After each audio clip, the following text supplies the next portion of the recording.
What's up, guys? It's Ashley, and today's Wednesday, so we are doing WTF Wednesday. No surprise there, as I posted the schedule on my last video and the video before that. But anywho, so it's so crazy because it's this thing that's, I don't know if trending is the right word, but I've seen it more than once on my newsfeed called traction alopecia. What is traction alopecia? Traction alopecia is when you have balding due to tightness in the hair, like on your scalp. So even I can suffer traction alopecia if I wear too tight of a ponytail, or if I twist too tight, or if I had weave and they braided it too tight, or etc, etc, etc. Listen, ladies, beauty is not worth being bald. I don't care. Beauty is not worth being bald. Like, I've seen videos on YouTube where people are so like tedious about this hair right here. Like, I have curly hair. If you have curly hair, so you're gonna have flyaways. Even with straight hair, you're gonna have flyaways. That's just it. So when I twist my hair, I try to grab it. If it don't stay, it just doesn't stay. It doesn't mean that it doesn't look neat. But for some people, they are so tedious that they need to grab this. I saw this lady that she twists this separately and then she adds this to here. When I tell you, when at the end of the video how her scalp looked after she twisted her hair, it looks like it was kind of swelling up around the edges. You know what I mean? Like, as a girl, you've had braids and it hurts and you can feel the throbbing and it just looks so tight. Like, you can tell when someone has something tight in their head. It is not worth it. Please don't have no permanent balding just because you want to have the freshest looking edges, the tightest looking edges, or if you want to look mixed, like you have, not mixed, but or if you want to look like you have smooth, quote unquote, good hair. And I hate that term, but I think people put too much emphasis on their edges because they're trying to get a certain look, and if that's not your look naturally, then you just need to like your natural look. Like, you need to change your perception of what's beautiful. Okay, so let me tell you this one story, because I didn't have this forever. I'm like 6 years in with dreadlocks and I love them. I eventually do want to cut this off and just have my natural hair like in the fro or whatever. When I could do, I could do different styles with this, that's not the problem, but I just want something different. And also in the summers when it gets really hot, my hair gets hot, so that's not fun, and it gets heavy, and I have a daughter that likes to pull on it, and sometimes it's hard to turn when I'm trying to like look back to see if there's a car in my blind spot. So I would mostly wear it up. I wear it off my neck because it gets too hot in the summer. Like, I love it. I want it to get a little longer because I just want to see what I look like with really long hair, and I want to look like a little hippie or whatever. But anywho, so I'm going to keep it a little longer, but then I'm going to remain natural and I'm going to cut it off and figure it out from there. But before I did this, because that's where I was going with this whole story before I went into this, I diverged like sharply, like whoop. But I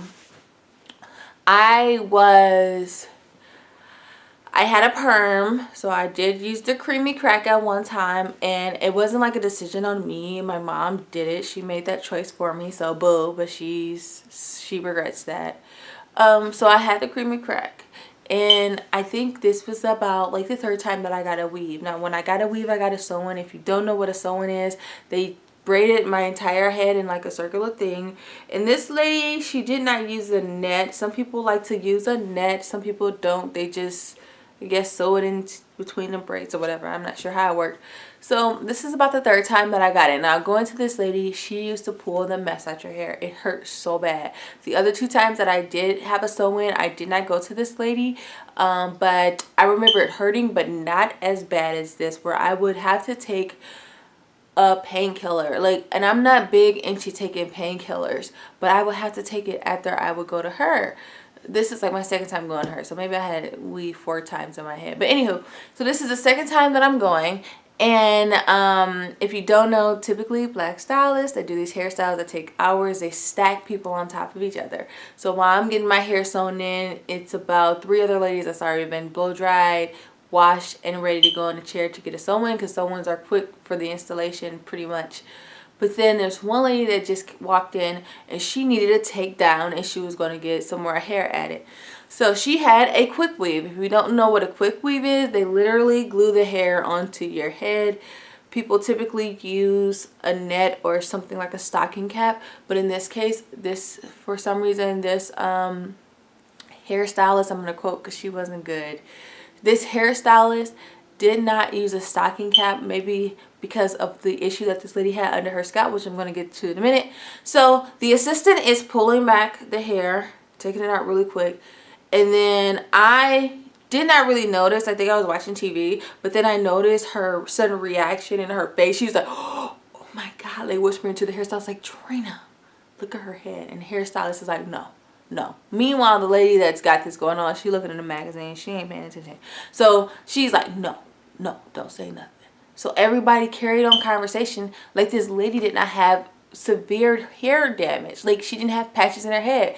I'm like, what the hell? I don't want nobody doing my hair like this. So after I saw that, I knew I wasn't coming back. And after I took the hair down, I noticed that I had a little bit of hair missing from my edge. It was like, just like a finger indentation of hair missing.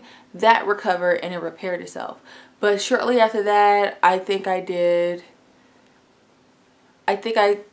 got the locks. Like, yeah, shortly after that, I may have cut my hair off to a short hairstyle, or I tried to grow it out a little bit, but I eventually got the locks. So, and I'm very happy with it.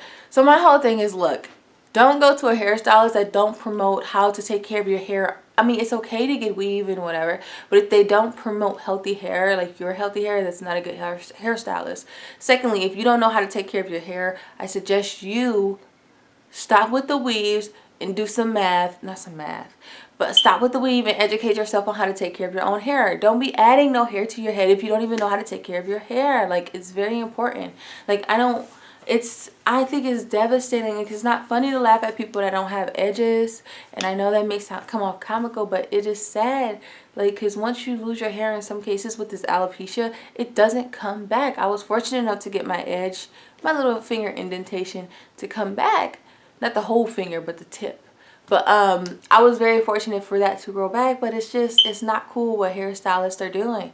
And somebody should be held accountable for it. Like, it's very devastating. And it's unfortunate because if you're paying for the service and allowing somebody to do it, then you're the one that's held accountable. It's like you paid for somebody to damage your hair because you wanted, what, a Kim Kardashian look? Like, was it worth it?